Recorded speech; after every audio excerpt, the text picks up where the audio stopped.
Yeah! Welcome back to Luckslinger. Now we're going after a Clover Creek local, and his name is Stephen the Prophet LeBlanc. And we're going to be going to a place called Sweetwater. And I hear that that place is a total war zone, so we better come prepared. And just in case I don't make it, I want you gold bars to know that I love each and every one of you. Especially you in the middle. You're my favorite.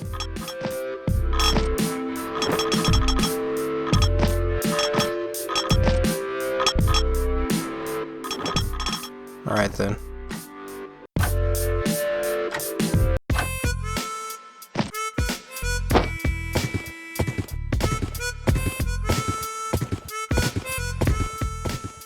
Alright, Luca, give it to me straight.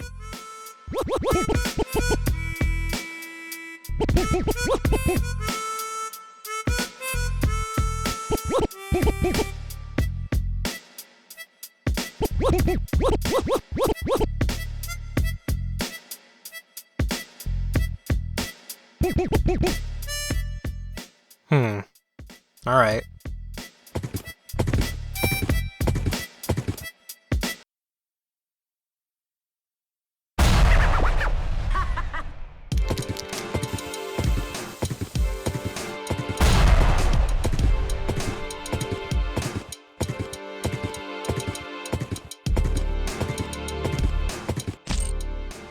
Ooh boy. So welcome to Sweetwater. This place kind of went to shit. And right now, it's currently in the middle of a war between... Well, I don't exactly know who these other guys are, but... Right now, we're up against Steven's cult. And they're mean. They got gunmen that can walk and shoot at the same time. And they also shoot faster than most of the other guys we've been up against so far.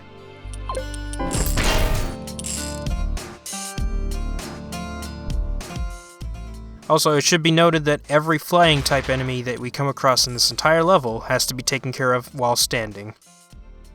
And the barrel thrower gets an upgrade because now he uses explosive barrels, so best not to shoot them while they're next to you. Ooh. Also, this place is very dangerous, as you can see. There's also knife guys, but as you saw in the last level, they're not really threatening, they're just mostly there to absorb lots and lots of ammo.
Alright, it's gambling time.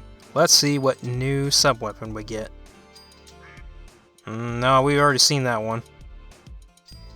There it is, the boomerang.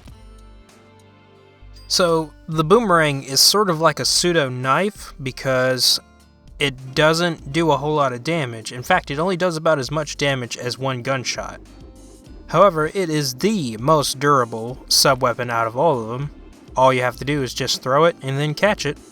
And you can use it a lot more than most of the other weapons. I don't particularly like the boomerang because it doesn't do really a whole lot of damage that my knife couldn't do. So we're going to ditch it and pick up this dynamite instead because it's going to help us in the very next part, right here, where these two guys are shooting all over this hole. And I don't want to keep poking my head up, so eat dynamite, sucker. Yeah.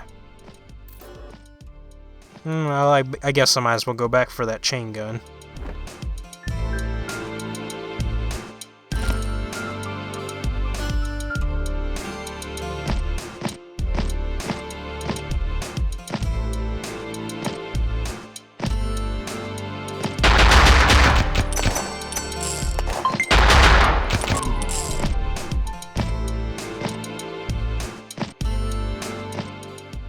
Now, I don't know who this guy is, but apparently, when you kill him, he drops a lot of gold, an extra life, and a piece of health. So he's got mad bank. Or he had, till I took it from him.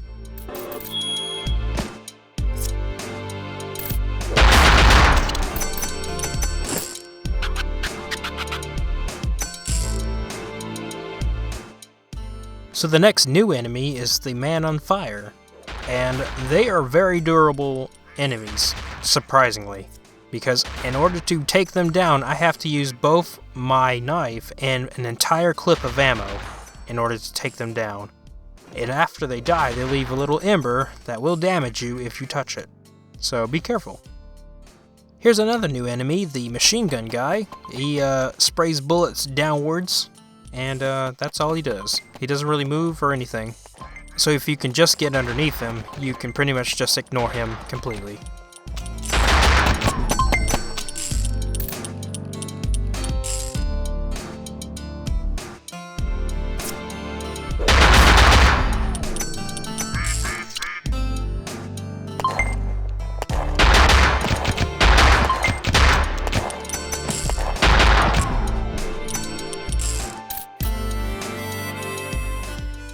There he is again. Hopefully we'll find out what this guy's deal is by the end of the game. Oh man, do I do it? Oh, that was worth it.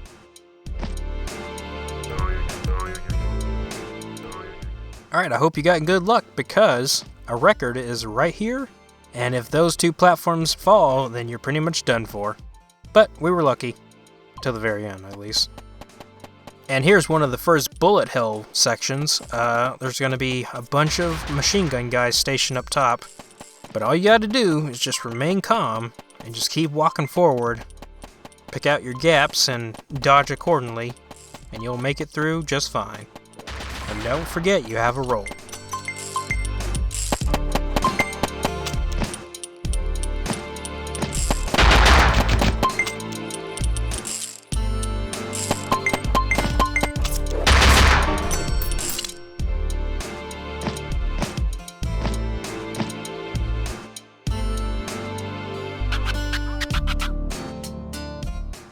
Really surprised that there's still a farm in operation in this hell zone. And the last new enemy is this guy. He throws a bottle of smog at you, and if it lands at your feet, then your vision's going to be fogged. And then he shoots a burst of bullets. And this guy's really tough to take down because he has so many attacks. But if you could just pick out that gap in between the bottle and his bullets, then you're pretty much golden. Although the drop in accuracy kind of makes the fight take a little too long.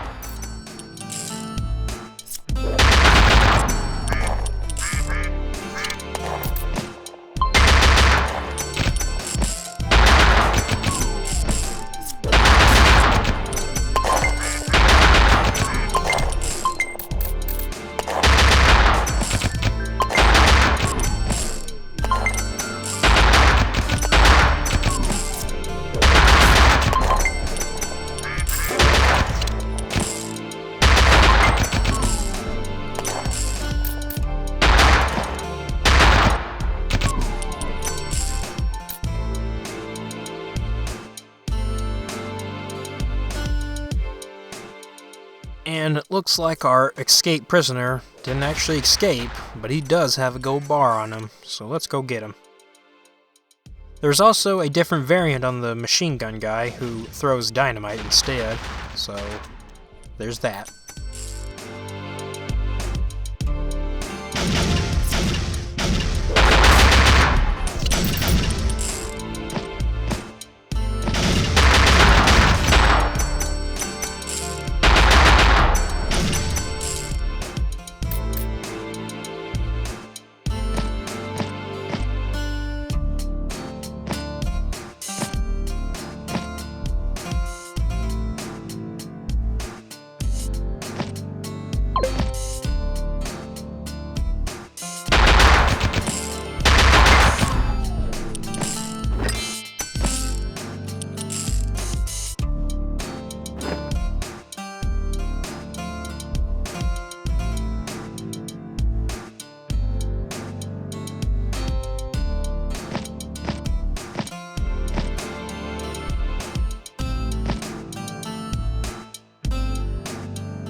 So right here is a really tough spot for new players. So the basic idea is you're going to wait until the bottle is thrown, and then you're going to hop onto the trampoline. Because doing so, you will just barely dodge the barrage of bullets, and then you can just take them on normally.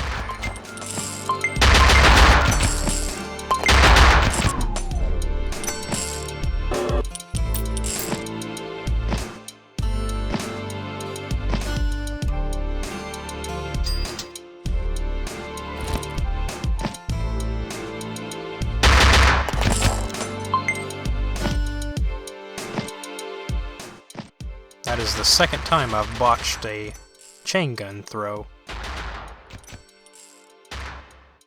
Oh wells. Well, the only reason why we're coming up here is for a chest. And we can just ignore the other guys. Well, except for the knife guy, because he seems persistent. So here's part 1 of a really long bullet hell section. As I said before, you just have to keep calm, find your gaps, and you'll make it through just fine. And also don't forget you have a roll. Also don't be afraid to fall back whenever you need to. We're gonna take a quick pit stop because Russian roulette.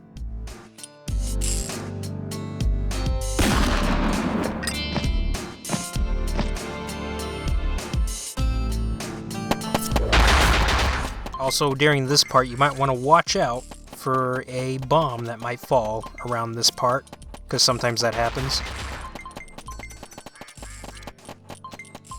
Alright, just keep walking forward, don't pay anybody no mind, and then activate your bracelet. We're not going to bother with him. And that is the end of the level. It's time for the boss.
Okay, so Steven's actually a pretty easy fight because all he's going to do is throw his coin back and forth like it's a ball or something.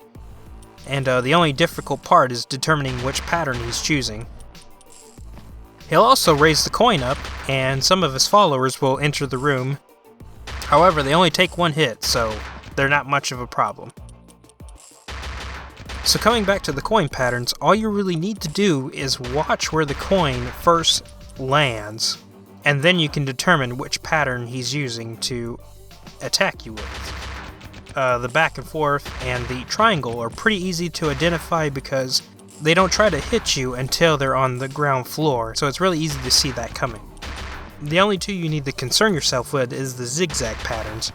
Sometimes they're going to land in the middle where you're standing, and sometimes they're going to land in the middle on the top chandelier. So all you really need to do is to identify those two patterns and you're golden.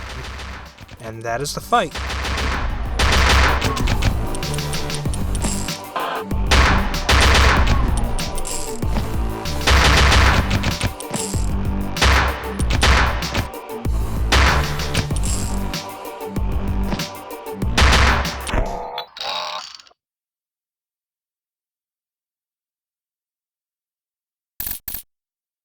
So you like coin games, huh? Well, let me ask my coin. Hey coin, should I kill this fool? Looks like it's your lucky day, Steven.